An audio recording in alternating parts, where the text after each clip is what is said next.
I have very good impression about the Republic of Tatarstan, and I have very good friends here in Kazan. What I think is happiness. Happiness is when you are understood, and when you understood that there are soulmates and people who understand you. Well, that's what happiness is.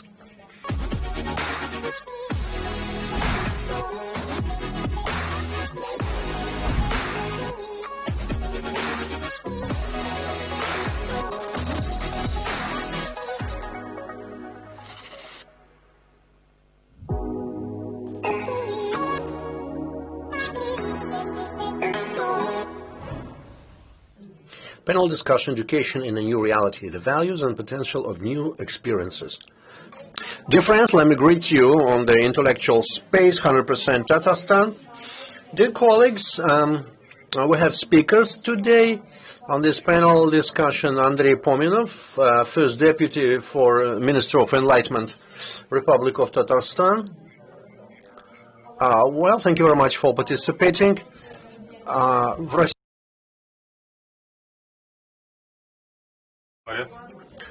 And Ventas Business School, professor of High School of Economics, and Aiday Falitovit Akmalov, who is the director of Open University 2.0, and I will be moderator of today's panel discussion. And we'll also have docent from the High School of Education. So let me greet you, dear colleague, and we'll try to start our discussion, panel discussion, about the topics which are very important for all of us and for a long time. And we call it Education in New Reality, Values and Potential of New Experience. And I would like to say a couple of words as an introduction, and then give floor to participants of our discussion. The pandemic situation was, as we talked, it was a trigger, some kind of a trigger to change the system of education and it just impacted all spheres: teachers, school children, kindergarten, parents. I mean, everybody was impacted by the epidemic. A lot of people were locked in their homes. Some people did go to work, but basically it just happened that the educational system got several big challenges. And if possible, can we start with how system of education reacted on this in your republic, and in two ways. First of all, infrastructure, IT infrastructure. We understand that we have to find some solutions. We have to find some ways how to keep education going, and skills of teachers and students altogether. So how did you understand these challenges, and how did you respond on these challenges? Andrei, you please. Well, let me just start with challenges with which our educational system faced during pandemic. Probably you can roughly separate in 4 categories. First, the challenges connect with infrastructural challenges, then challenges with some organizational issues, so how to organize work in this area, professionals, specialists, trained people, and psychological issues. Well, yes, psychological issues, of course. We didn't have it in our original list, but yes, psychological issues, of course, yes. So how we responded? Well, obviously, the most probably expensive financially, was the infrastructural issues, which we had always had before the epidemic. But to be more exact, when we have a system which consists of, for example, 400,000 high school students and university students, which we have, and then suddenly they all get into the system, they go online, so you can imagine the overload of the internet So it's issue number one was to provide all students with a good internet. Then hardware. Could you please just say a couple of words about the high-speed internet? Yes, we tested during the first week of crisis. We tested a system which we built, and we saw how it worked. We drove this system, and we understood that so far as Tatarstan had been dealing with this development of internet for a long time. We expected worse, but nevertheless we coped with this, and we had two problems. First, countryside. No, not country, not villages, not remote areas. Yeah, we understood, of course, that a lot of rural schools and their students, they had optical fiber cables in these remote areas. We do have such school, and we do have such kids who live in very remote areas. And so two technical solutions, and one of them was we just had to organize first of all, where we could increase the speed using the existing resources, including government resources at school. Are you talking about school? Yes, I'm talking about schools. I'm talking about schools and universities. And second, it's organizational measure. Okay, during the day you could stretch and spread evenly the load on the internet channels in order not to have peak load at certain time during the day. Sorry for interrupting you. And so organizationally you initially try to spread the internet load during the day. Yes, we developed these schedules and timetables and send these recommendations and guidelines to our schools and institutes and universities. Well, I can dwell on it, but it is just what happened. And second, what we did, it's a long-term measure. So in the beginning of the new academic year, we now have a system of education completely switched to fiber optic cables. You're talking the fiber optics cables up to every school, yes. And Sergei Kravtsov had presentation in Soviet Federation in Moscow, and they said that they talked with the Minister of Communication of Russian Federation, and he said that it's important that to have cable not just at school but in every classroom to have fiber optic cable. How did you do it? So, okay, you have cable to school, but there are users inside of school, inside of every classroom. Do you have the Wi-Fi? Yes, Wi-Fi routers we have in every school, of course. But, of course, during the coronavirus, when we had remote, we had just teachers at school, no kids, no students. And so very often teachers work from home. So that is why the main traffic load was on the teachers, and everything was quite fine. As for the students, that's I just explained it to you. So children and parents were at home. What about their connection at home? That's exactly what I'm saying. Different stories, different situation. Well, on the bigger picture, it was more or less okay.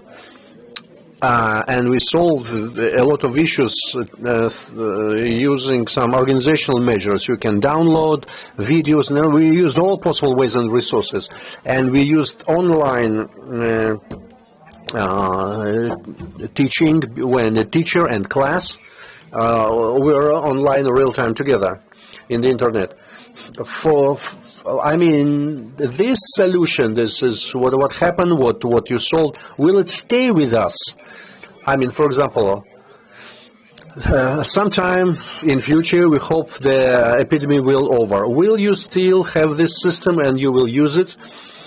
Or will you develop it well? This system will stay with us. We will develop it, of course.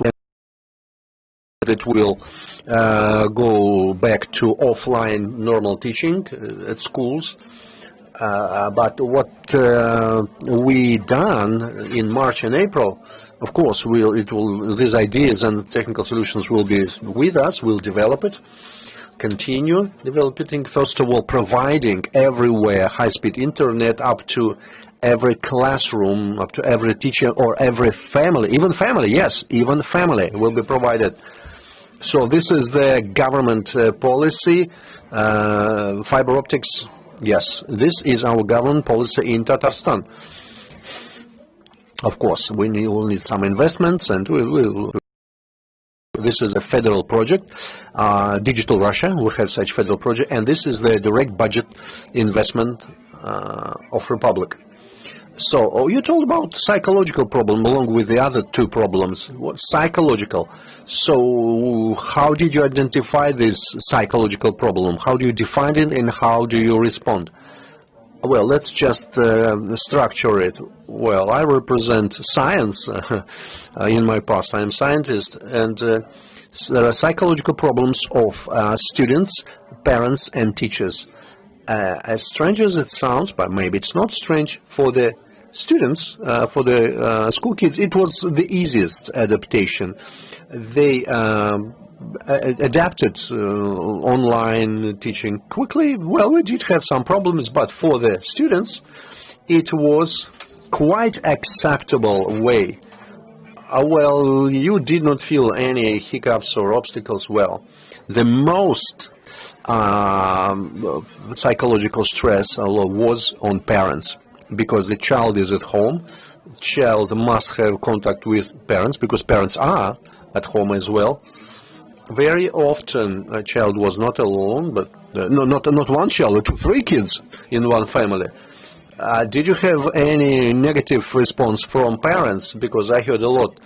That's okay, finally parents will understand what is teachers' work, because they saw with their own eyes what is it teaching. Next, of course, computers, software, and all these things. What about parents? Well, parents had different reaction. Of course, most parents were very responsible. They understood precisely what's going on, and they understood it as just they understood it as a reason or a possibility to stay or spend more time with their children, to understand more the problems of teaching, problems of their children, how they live, including their education. On the other hand, we had some very emotional outbursts from some parents. So stop it, I mean, get our normal life back. Nevertheless, we think that we have overcome this, most of it. The final exams showed that results. Then the middle school exams show that good results. So when we just went through the first stage, April, May, so it was quite okay. We understood the situation, but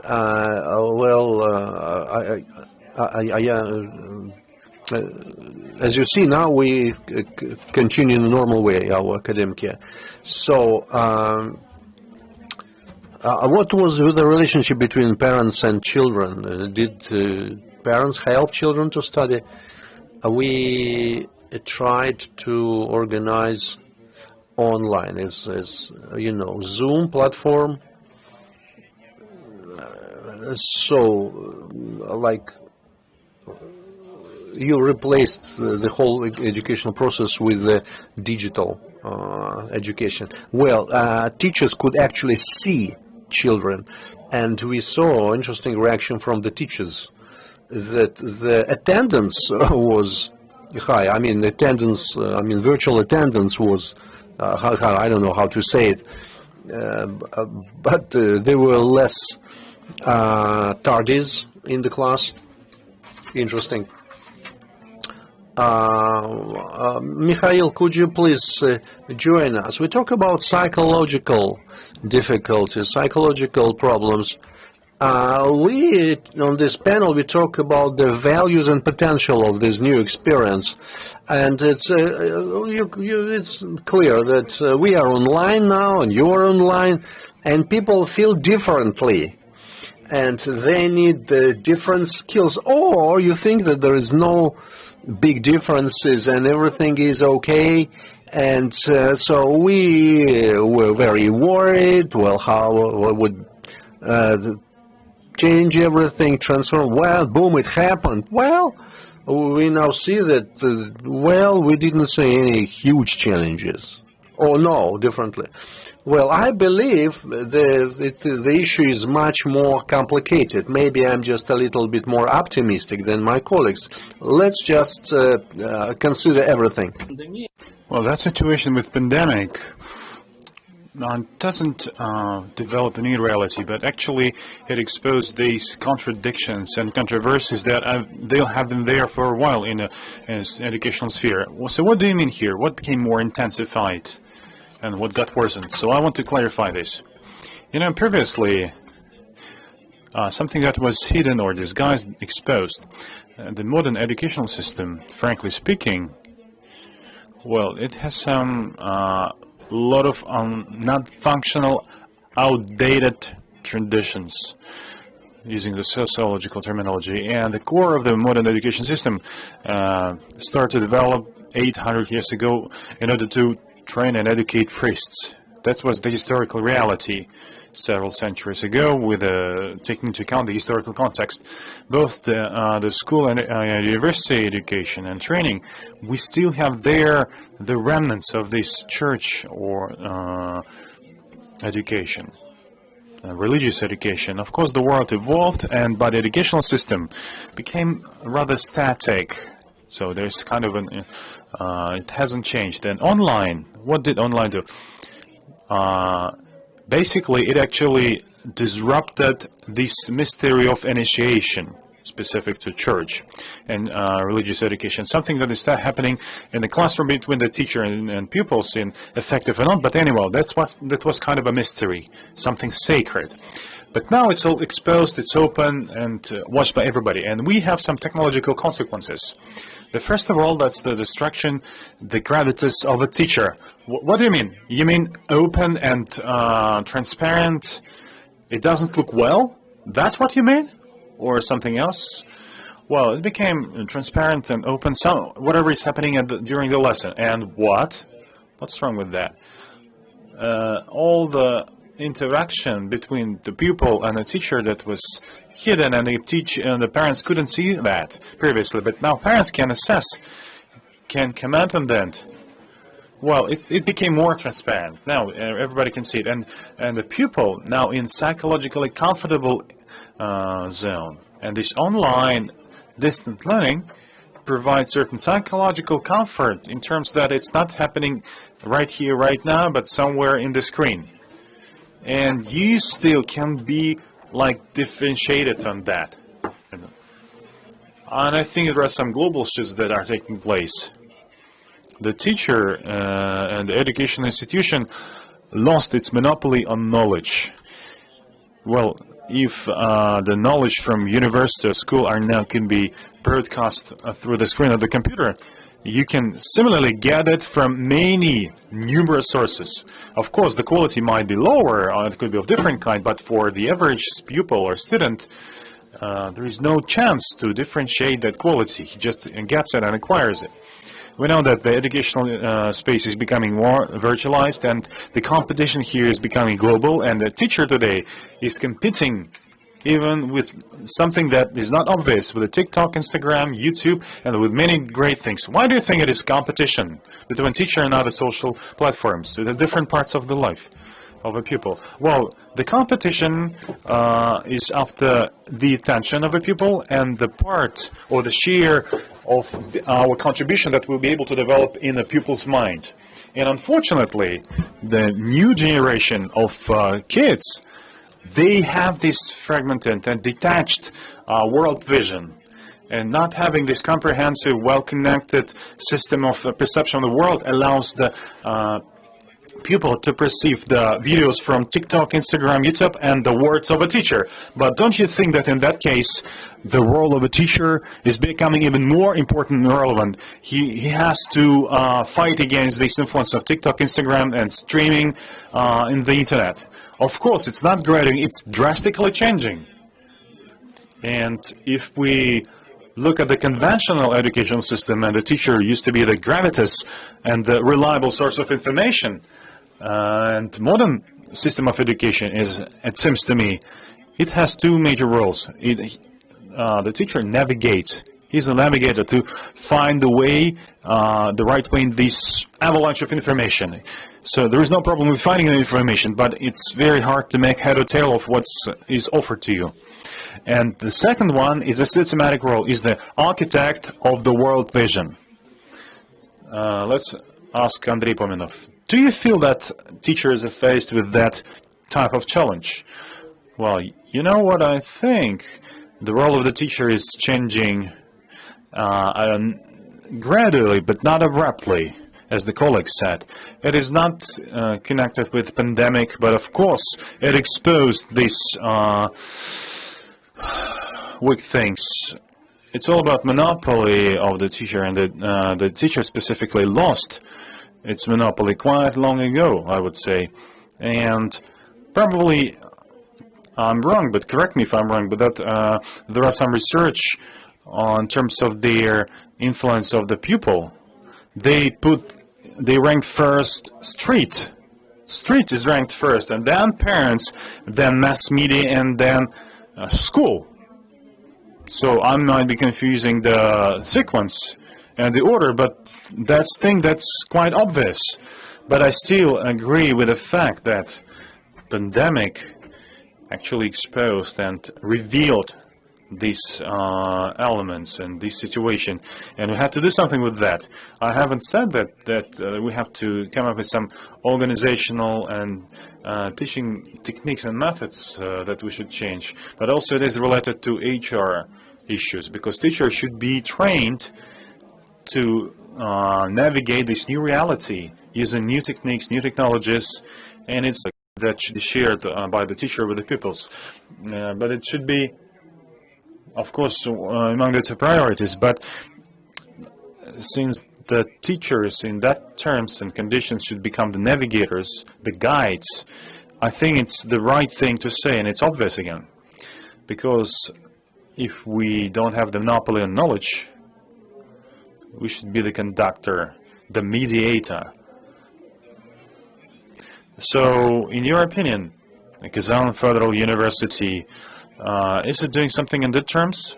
Well, I think, yeah, of course, the university are quite aware of these trends and these challenges that the teacher institutions are faced with, and those structures are training the teachers for the Republic, and first and foremost for the Republic.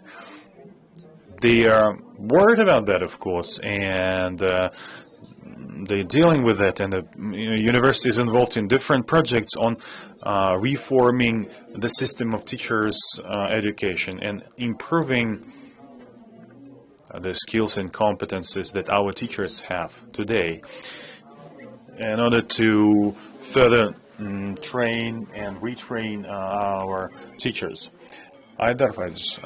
So in order to continue that, the idea that was mentioned by Andrei Pomenov, we see that it's becoming more and more acute, these problems, and something that is becoming the mysterious and the mystery of the sacred situation in class, and that reality doesn't impress us much.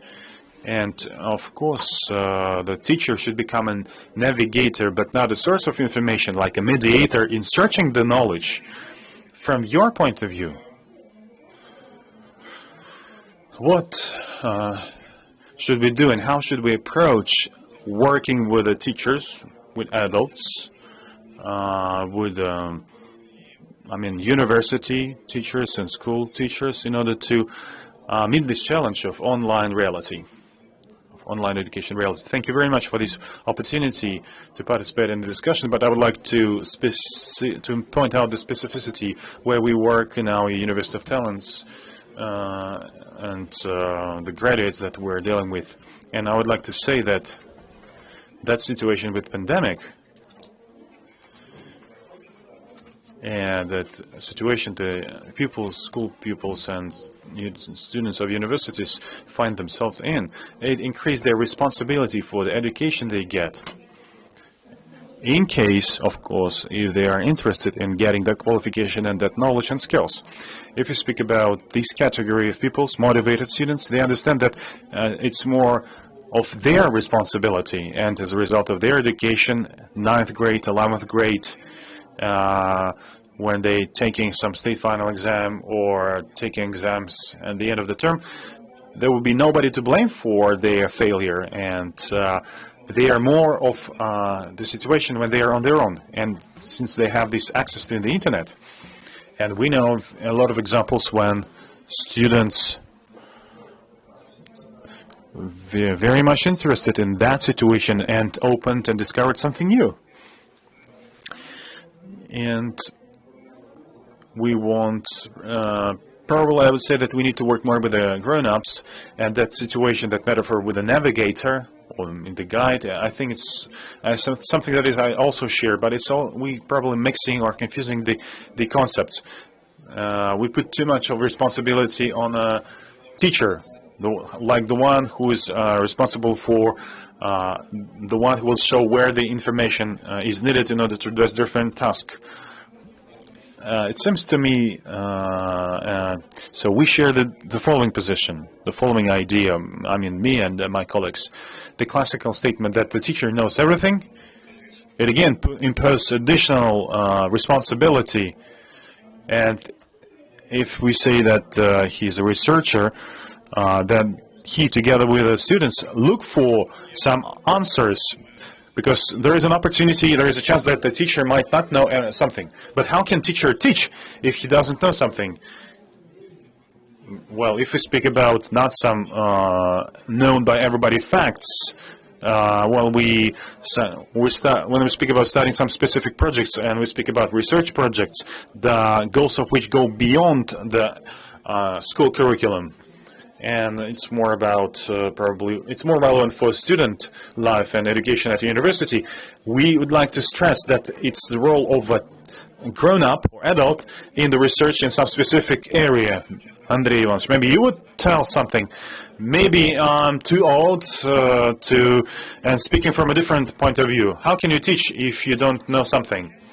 Well, we sometimes discuss a lot with Aidar and argue sometimes, and I have the role of a quite experienced person that comes up with a criticism, and that has been there for a while in that system. But Aidar is generating ideas, and he has more long-term perspective vision. I like more of the term of a mediator rather than navigator, because navigator is a kind of a mechanical function and that function can be performed by some software. Maybe I'm too simplifying the situation, but the mediator as the role that is performed more personalized. You become the researcher together with a student. You have to define and where to conduct this research. And here you should be the mediator, the guide, or maybe the conductor, where you will define the rules before we start some research activities. That's the way I would put it. Still, it's not very clear to me. So, Mikhail, will you please join in, because you started that idea about the navigating the situation and exposing and discovering something. As far as I get it, navigator is the one who's got the map, and he shows you the map. He's like a cartographer who knows the map, and he knows some niches and some secret places, hidden places, and it's important point where you have to, where the road is splitting, where some, when you have to make a decision, to make a choice, which path to take. And when we speak of the researcher, that the teacher is a researcher, I don't feel that idea yet. for the discussion, I'm trying to contradict something to fill this idea. So if we see that the teacher is a researcher, he's got his own research, he can research and study the child. But the child is studying, he's not researching something. Well, probably Mikhail will comment on this idea of navigator that way, or you will maybe you will agree with colleagues or disagree with them. I will start my comments with referring to the experience that has been there for hundreds of years in Oxford University. When I visited there and spent some time, I studied that model, and it's a very interesting case because it's different from many other universities. There are no students group, and there is no strict curriculum or educational program. There is the scientific supervisor, scientific fellow that actually supervises a number of students, and that professor is trying to lead the way, to find the way for the students, and he guide them. He direct them and ask the right question. In that terms of it's the pupil who is becoming the researcher. He's researching and studying some sphere of knowledge, some domain, and here we see another problem, the secondary problem, because today it's very important to study not the subject field, but also to research your own ontology, your own vision and perception of the world. That's why I mentioned the second role of the teacher as an architect of this world vision. We are now living in a postmodern reality where everything got mixed, and it's very hard for students, no matter what level of education we speak, to come up with certain criteria, what is good and what is bad, what is compatible and not. And in that terms, the great role is played by the teacher, try to help the student find the way out and to make up their own world vision, and then to attach, to connect those things that students is discovering in the new field of knowledge. And that's a very interesting point. Well, for example, the teacher of chemistry, or chemistry teacher at school, at this online school, hopefully it's just limited period of time that we'll have to deal with that. Does he have the same role? Well, it's any teacher. It applies to any teacher. It depends on how we look at, how we perceive the school. In my opinion, many of us just by default consider the school as the platform or the place for training the standardization of a human being, of the professional. Of course, it's institute for socialization, but when the kid goes to the first class of the primary school, he's got his own vision, and he's got some curiosity and interest in the world around him. And most importantly, the school should not kill that spirit of researcher. I think, yes, of course, that's a hell of a challenge, but that's the new role acquired by school. So for now, it's killing that. Well, it's upgrading the mentality and the thinking of the student. It is all connected with the conventional practices of teaching, and schools teach to learn and to know the right answer. But in a more modern, very complex world, most important to ask the right questions and to try to find the answer to these difficult questions. So once again, I would like to thank the colleague, and this statement, this viewpoint is more interesting, the standpoint when you perceive the student as a researcher. And in that case, the teachers at school, at university, to some extent the role models. What should they do in different situations? And since all the teachers found themselves in that situation, and being that internet literate and computer literate, knowing how to deal with these apps, it develops this attitude. When you know how to work with the software, with the hardware, then the students have more confidence and they trust more the teachers. And sometimes, quite often, they see that actually the teachers are not that confident about using the internet and computers, and they lose that confidence in them. And when we work with the young teachers who are very good, who are computer and internet literate, they are setting the pace, and they keep it up, and then inspiring the students, bringing them into the world of cognition, research, and study. So I have this impression that, saying that people of my age are not capable of that at all. When you say the young people, they found a way out and they're okay, but what about me? So can I intervene? Yeah, there's two speeches of my colleagues. So they just put our conversation on a higher level, and the problem of internet and online training in general, and online education. We started talking about the role of teacher. And Mikhail, my both colleagues told about it from different angles, probably. A technical side was a little bit left behind. So it's just an instrument, internet, online training, the educational platform. It's just some kind of a tool which we have to use to our benefit.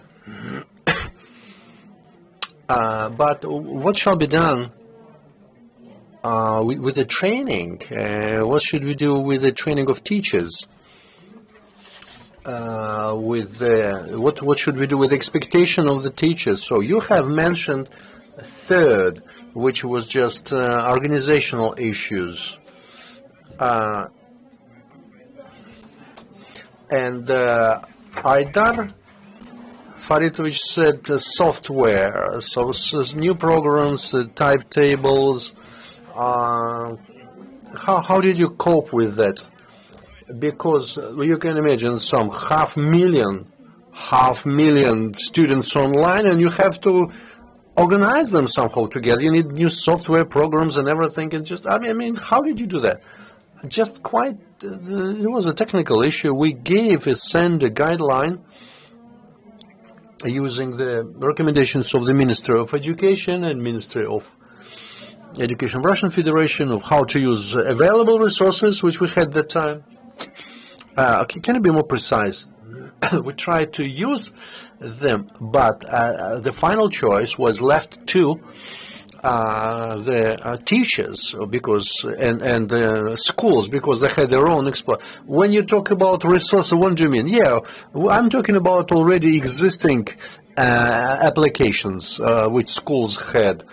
For example, school register, electronic timetable. A lot of schools used it. And then we again issued new recommendations, new guidelines, because we understood by the time what was good and what inefficient and what wasn't. But how did you get the feedback? How did you evaluate it? We collected feedback about what kind of resources were used most actively, and we had a lot of statistical data. We had a lot of feedback, what was used and how it was used, meaning software. We have our own big platform, internet platform in the government, and which we just can organize it all. And on this platform, we have been using it from upgrading how to develop this platform. And together with the Ministry of Communication or the IT Ministry, we actively doing these things. Yeah, you're right. So you understand that you have to change a lot. Yes, of course, we have to upgrade the system. And for the last maybe 10 years of very active using this platform, we started with giving all teachers their notebooks which were bought by the government for the teachers. We created personal accounts for every student and for every teacher on this platform. Of course, it was all secured, and with the personal data protection. But we understood in March this year what needs upgrading and improving. I think everybody here know the theory of XYZ generations. The theory, and the children which we have, they have clip thinking, they have all this TikTok streaming. And do you understand that? Do you really believe that there is a new generation?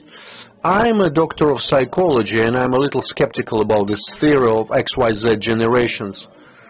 I remember that there was a fact that in Egypt archaeological excavations there was a tablet, Ramses II, second pharaoh, and then he wrote on this thing that this is the last good generation in Egypt 2,000 years ago. They don't respect their parents, they don't remember history, end of the world is coming. It was 4,000 years ago. Well, that is why I would be a little bit more careful with what I'm saying. Yes, people grow up in different social conditions, different environment, but I think that we have a lot of in common among different generations. They have more in common rather than differences.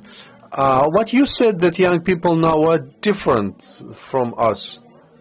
Well, social networks. Well, we know that a lot of young children use social networks, and they socialize. They among themselves. They just help each other in studying. Well, it depends on how you use social networks. A lot of kids use social networks for better education. What do you mean? It depends on the person.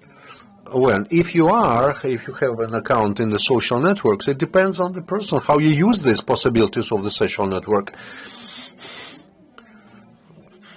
A lot of children use it just to learn more. Can teacher refuse from using social networks? Yes, of course. But let me say again that this is one more possibility to communicate with your students.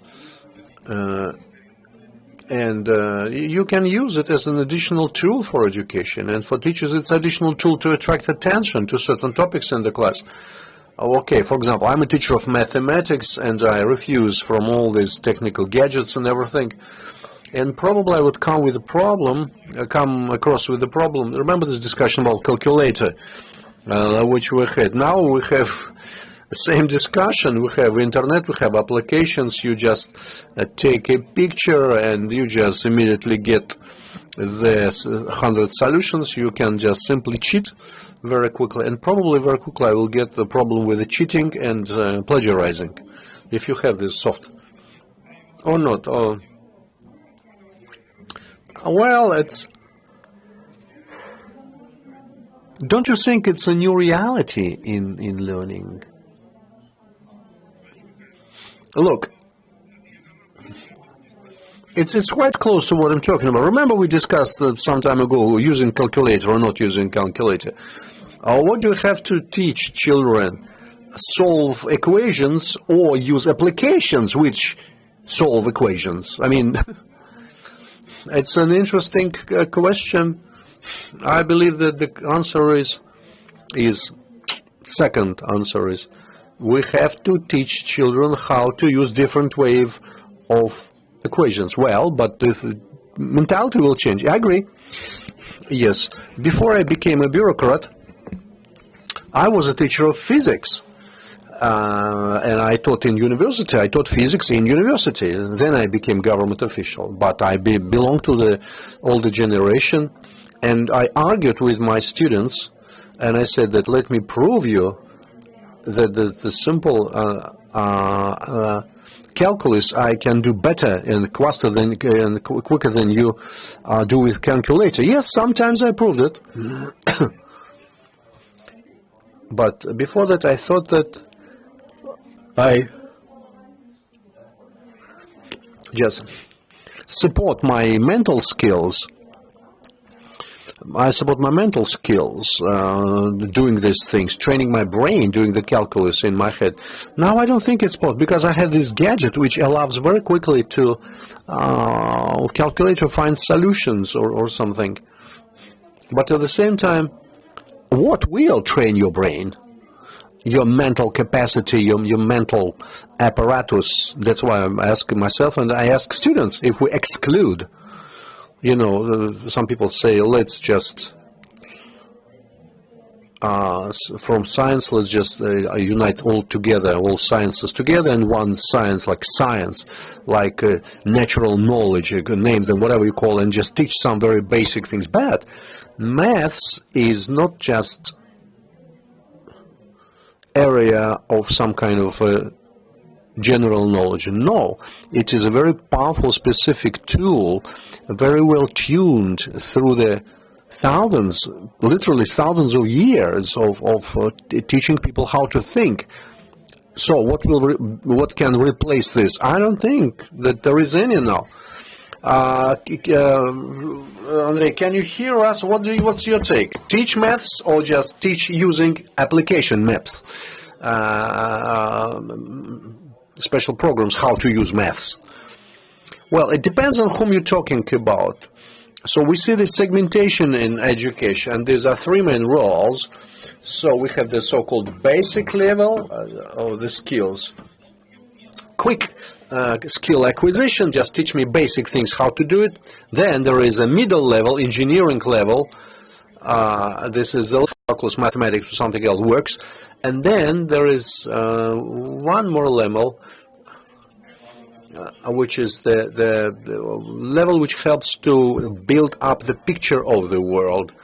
And I am just a little bit have my reservations that the postmodern paradigm leads us to segregation of people and discrimination of people, and in future we will see a lot of people who have very good skills but have very bad abstract thinking. They can be very good executors, and quite possible we will get just a group of people who have a very profound education with a very good critical thinking, and people who are able to work with a real picture of the world and their own picture of the world. So, conclusion is that for the mass education, maths is necessary for the level of users, just some basic things.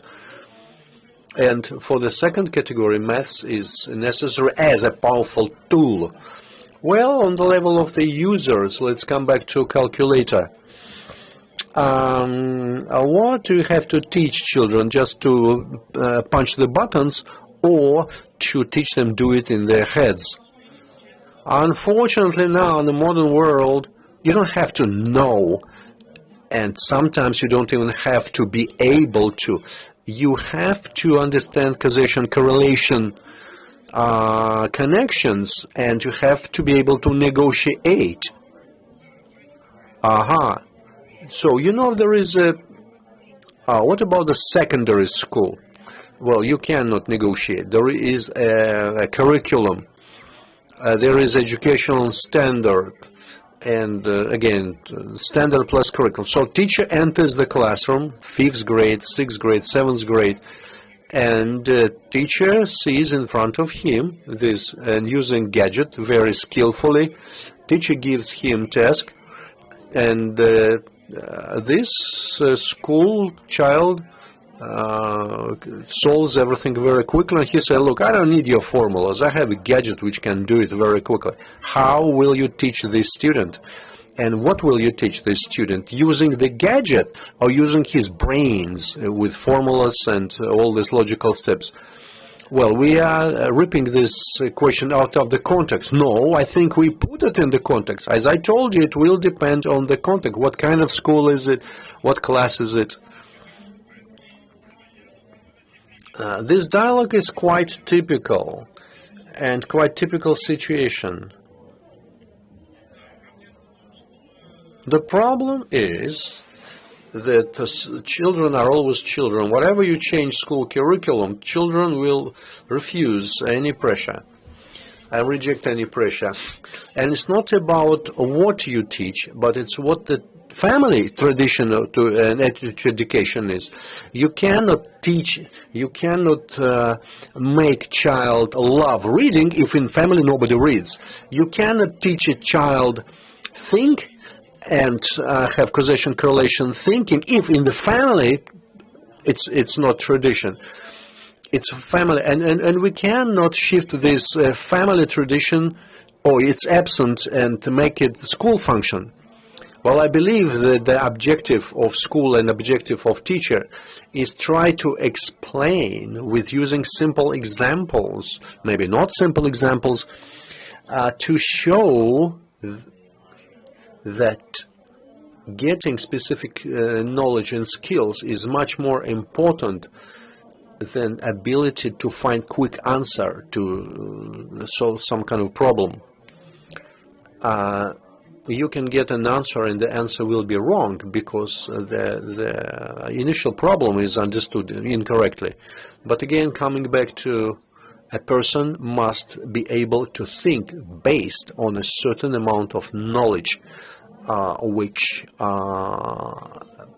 they got through school, through family, through formal. If a student is just taught to punch fingers on the screen, on this gadget, you just come to the situation that you can find any answer to any questions here in the gadget without understanding what was the question. And without understanding what you can do with the answer. Well, he's using this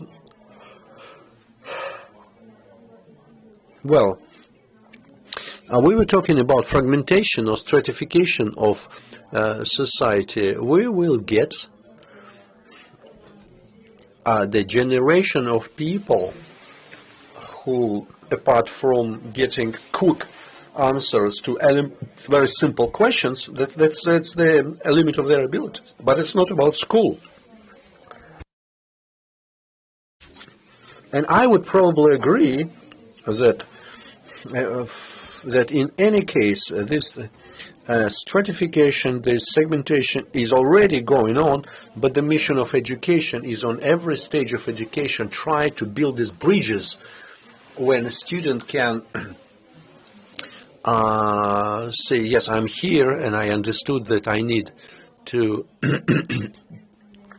learn more to get more skills and I will move in the certain way forward. So to solve equations on paper, but not to get ready answers. Don't you think, but my question is to all three speakers, don't you think that online just exasperates this problem? Let me just formulate this problem again, which, well, I'm talking about the problem, there is a temptation to get quick answer without this effort, without learning something. Does online make this situation worse or not? Online, as we said, it's just a channel, it's just an instrument. It's all about what you do with this tool, internet. And now we have just super easy availability of any kind of educational programs and knowledge. And usually consumer of this concept don't have qualification to understand, to know the difference between good and bad. That is why there is a temptation to do something very simple without any effort and get the feeling as if you learned something and feel happy. So this is like a feedback of self-satisfaction. And in this very primitive content very often, in this huge ocean of this very poor quality knowledge, there are just little pieces of good pieces of knowledge or high quality knowledge. So you have to be really motivated to find these good samples of education, but to get to this point you have to go a long way. I agree completely with you. You have to during education, you have to explain it to the students. You cannot make everybody very literate, very knowledgeable. You cannot give university education for everybody, especially for those who don't want it. When we live in the one-click world, well, I mean, it's a real issue. Well, what I want to say that if we talk about the content of education, and we ask question why, and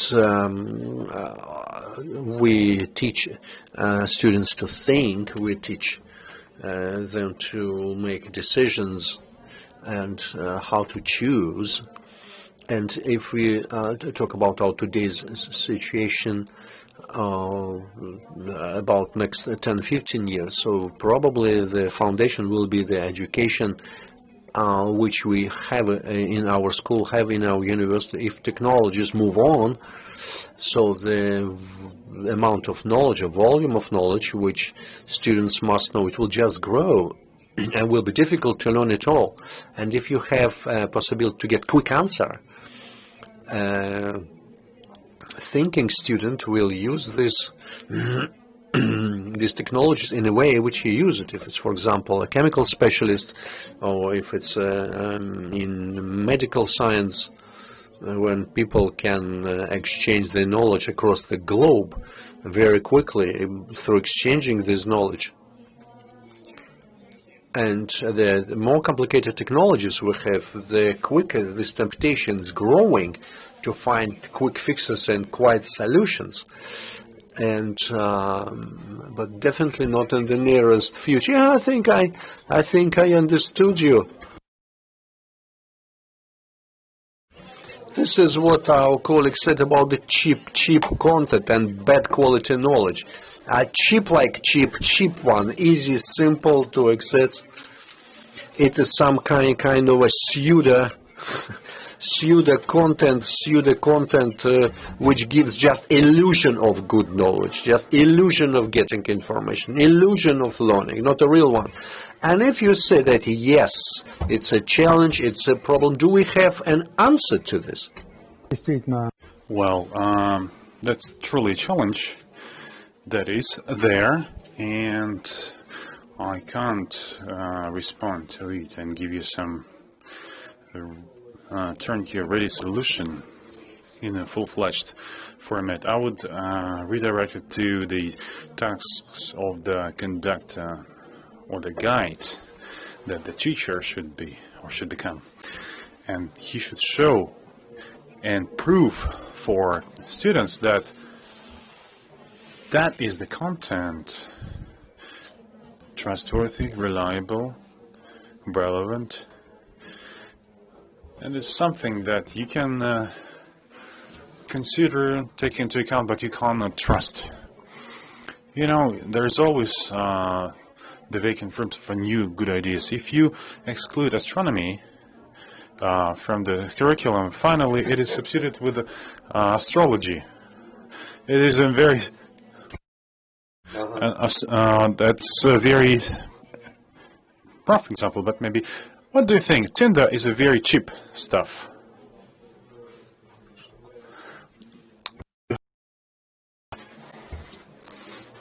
It's basically when the education is just limited to learning or teaching, and assessment of the education is just to assess the content provided there. But education, except learning, is also upbringing and spiritual or moral development. If we start assessing only the content, we miss two important things: the interaction between the teacher and the student, upbringing and developing his personality, and interaction within the educational unit, I mean the group, class. And these two aspects, when we go back to the online, it's very hard to do when live. We don't have the adequate technologies and practices and traditions how to develop that. And based on that, since at the forefront there are just learning or teaching and the translation of the content, and here we see the development of that content that you're speaking about.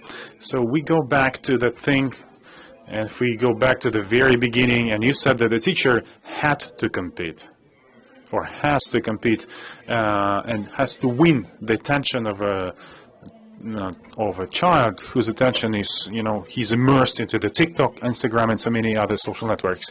And if we go further on this challenge, and so the child, pupil, student he develops certain stereotype of consuming the content, and in sphere of the reading, e-reading, and when there is a phenomenon F pattern, when you it looks like the F letter, and you just skim the text, and the teacher working with such a kit, he might not get and might not understand that he's the pattern perception of the content, and when a child goes online, it all actualizes there, and at the end of the day, the teacher finds himself in a very bad situation. He's trying to win the student's attention, and also he's trying to deal with this very complex problem, the pattern a pattern type of the content consumption. So he's using this method. He actually sucked it in. He's the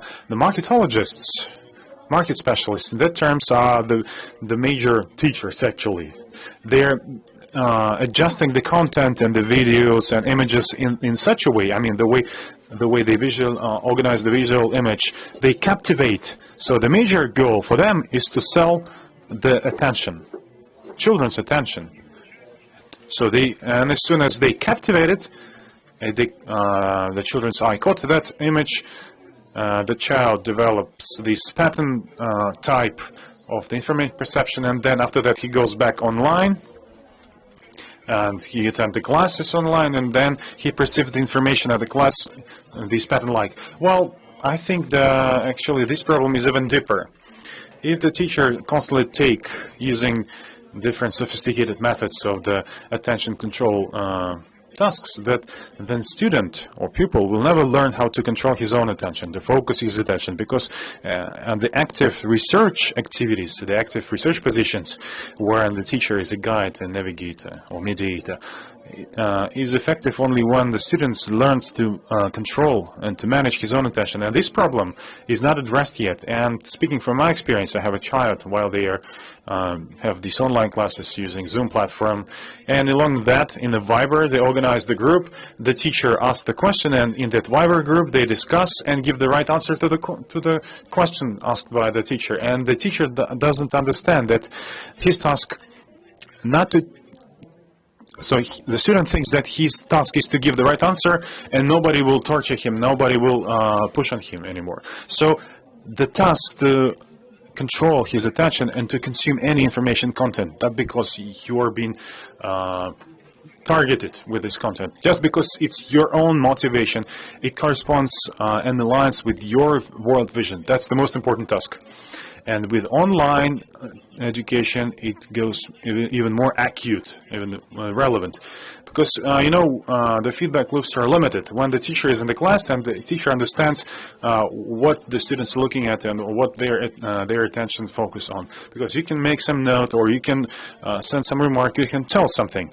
But when they're sitting behind the screen, on the other screen, it's very hard to detect these changes of the attention focus, because anyway, any upbringing influence or impact, it's all becoming white noise. And the colleagues quite actively discussed the grant program, according to which the research is conducted on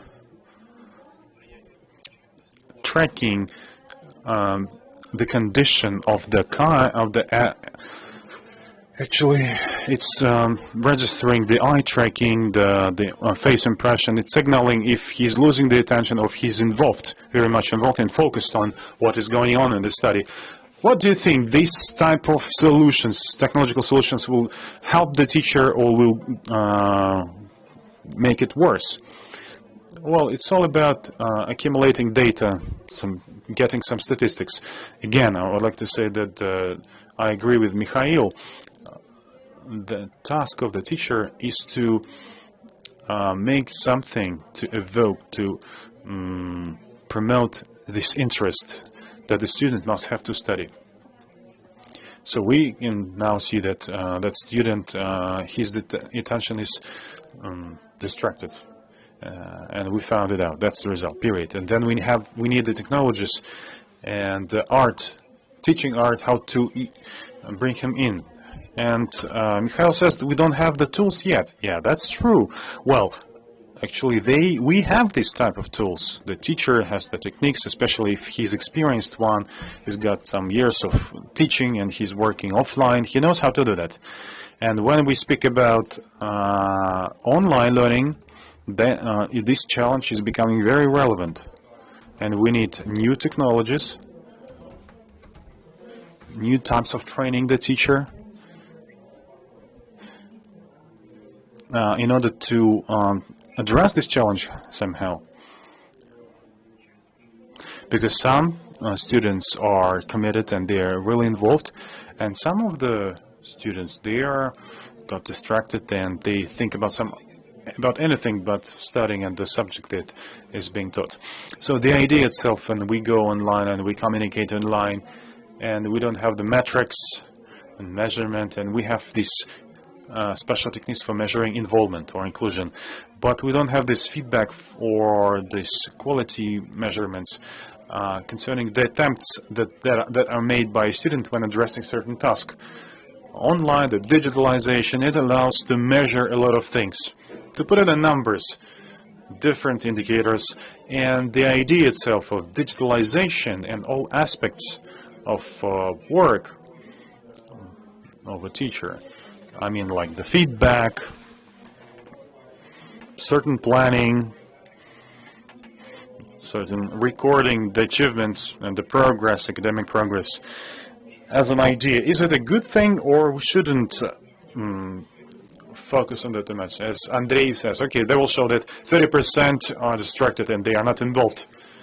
So, well, after that you have to move forward to make the next step. So what we see today is the more individual-centered education. I'm not speaking about that. I'm speaking about structuring of the teacher section, some digital service for a teacher that will transform the education, the teaching itself.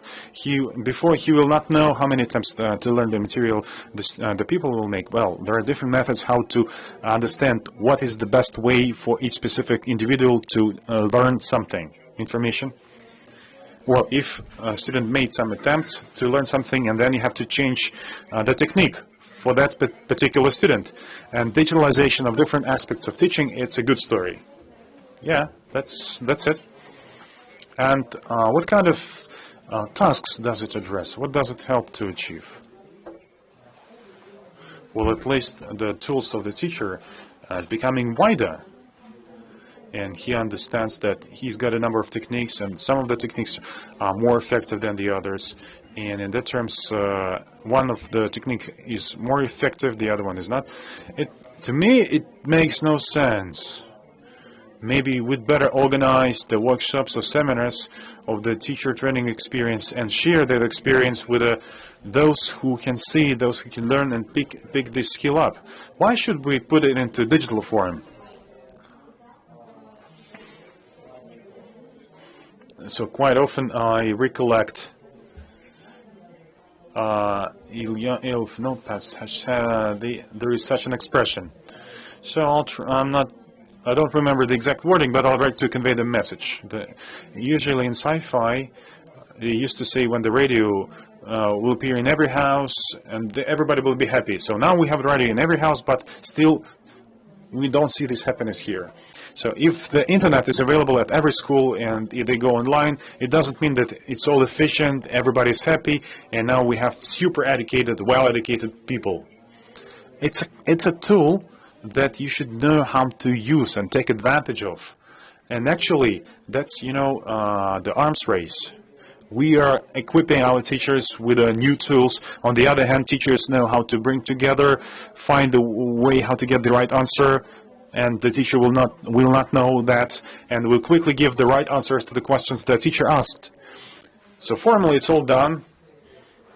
Teacher asked the question, students give the answer, the right answer, the right one. So probably there should be some unconventional ways, thinking out of the box, how to address these challenges. Except of content that we introduce and they upload to the internet, and that is used both by the teacher and the student, of course, we need it. And it gives us the opportunity to save up the time, to make it time efficient, from the point of view of information access. It's creating the level playing field for the opportunities to study people from rural areas and from the capital city. It's also a very good advantage. It's a good story, an opportunity for students and the teachers. But on the other hand, those challenges that you highlighted, they are still relevant, and we have to find the solutions. Getting back to the story and metaphor you used from this sci-fi literature about the radio and the happiness. And speaking about the new reality, the values and potential of a new experience.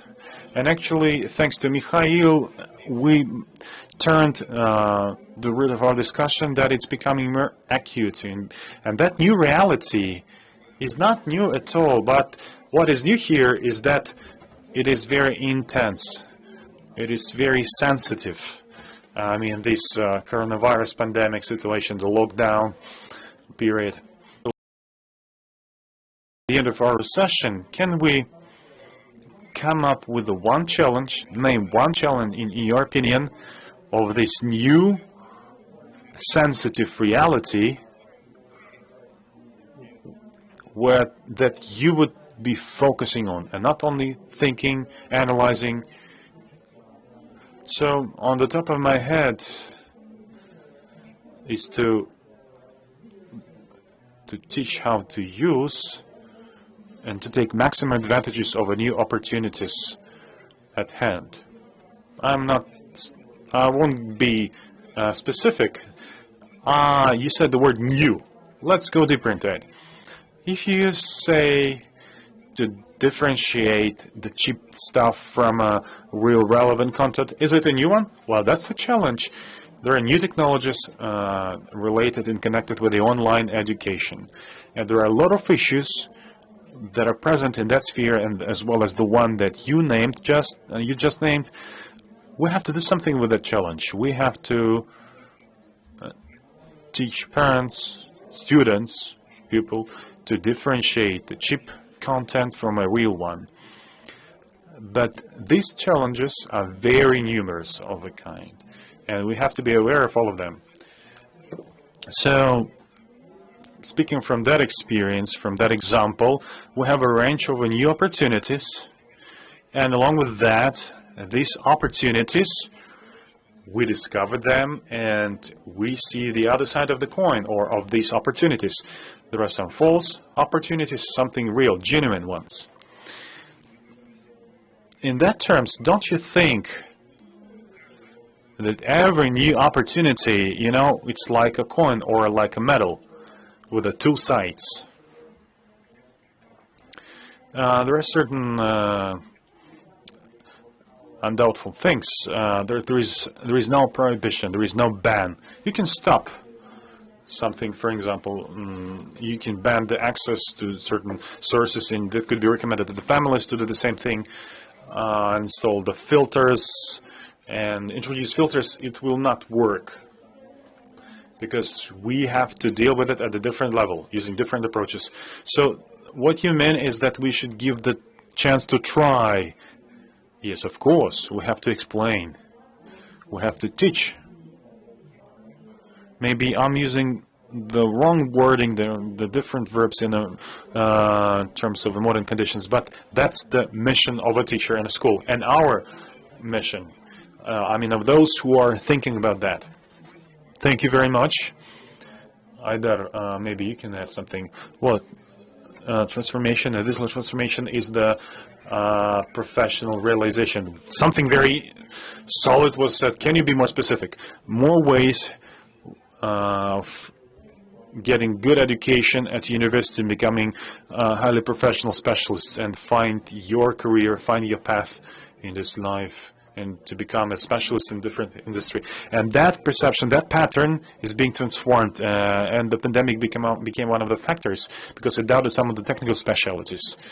Without getting some experience of working with the tools and machinery when you are in the conventional environment of education, of course, it makes more doubtful to train the specialist working with the machinery. And when we imagine the situation of education going online, you won't be a good welder or surgeon unless you test it all the time. And that transformation is taking place. How to become a good specialist, that's what me and my specialist are interested in. So how to train young people? Well, where is the challenge? Where is the nerve? Where is the more painful place? Well, I believe that traditional education institutions might fail if the quality of content consumed by the students, the quality might be not very high, and after education, their professional level would be not good. So this is just uncertainty. What we have now, we have fear with what might lie ahead in education and economics. And you mean the challenge is that educational the programs will be replaced by algorithms? Oh yeah, and this algorithm might just minimize the human factor or human participation, and this is a challenge. Do you agree with what we have just discussed? So it's like two sides of the coin. So what are these two sides of the coin? It might happen, it might not happen, and if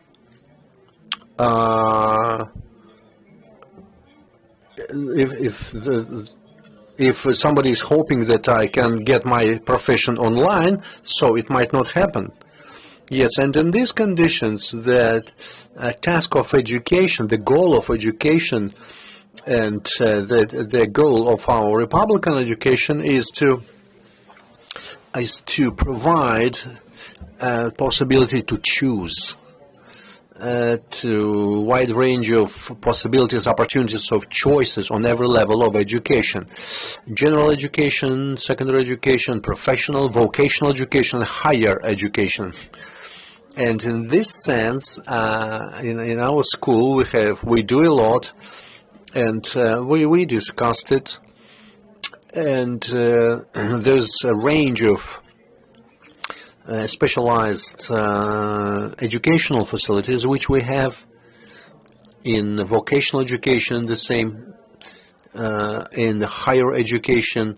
Well, for example, you have our federal university, or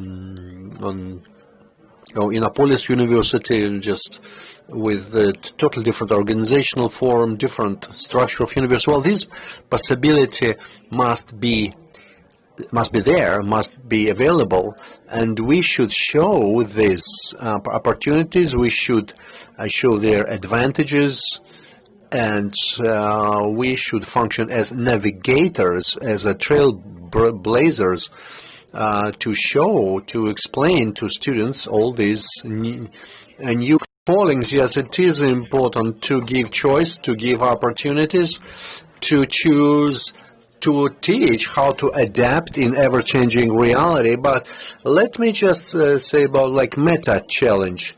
You have to teach to choose out of the available choices, and that is why you have to teach how to work with anthologies, with your own convictions, your beliefs, your views as an object, in order to be able to restructure it, in order to have criteria of evaluation. And postmodern gave us access of information. Postmodern destroyed the rational picture of the world, and that is why people more and more start acting not based on rational solutions, but based on fashion or dominating discourse, and this is a big problem. The goal of education is to separate yourself from this popular discourse and start working with your thinking as an object, and teach you to think rationally. And when people learn to use this choice, when we get this demand on this choice, well, it will be important. If we don't teach it, any choice will again come back to fashion, dominating discourse, so you will not have your own choice. Yes, when people don't have your own criteria for choosing, it's an imitation of choice is sold through propaganda. People will choose what is most popular. And I hope that will be watched by a lot of people. What would you not recommend teachers to do from the 1st of September 2020?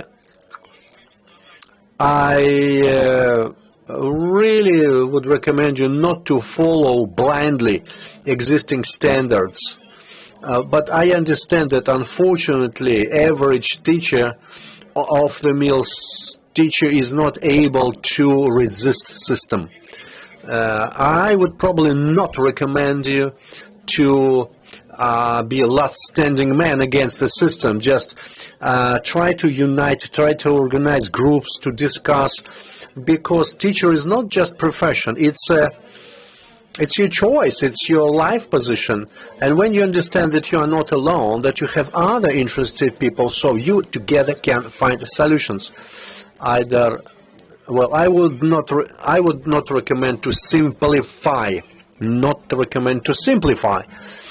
There is a temptation, especially using all these channels of communication with the young people, and simplification is not the way.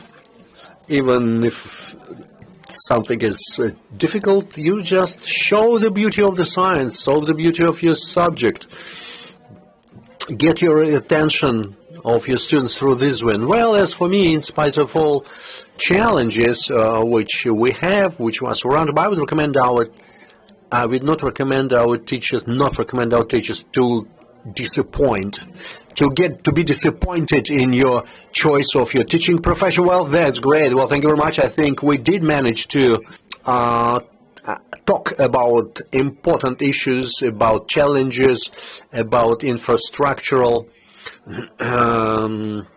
things. Well, so far as we have okay situation with the software, with the reliable internet, we have been through that already, and for some time ahead we already have solutions to the problems which we have. I think most importantly that we have covered certain important issues provoked by new reality. Thank you very much.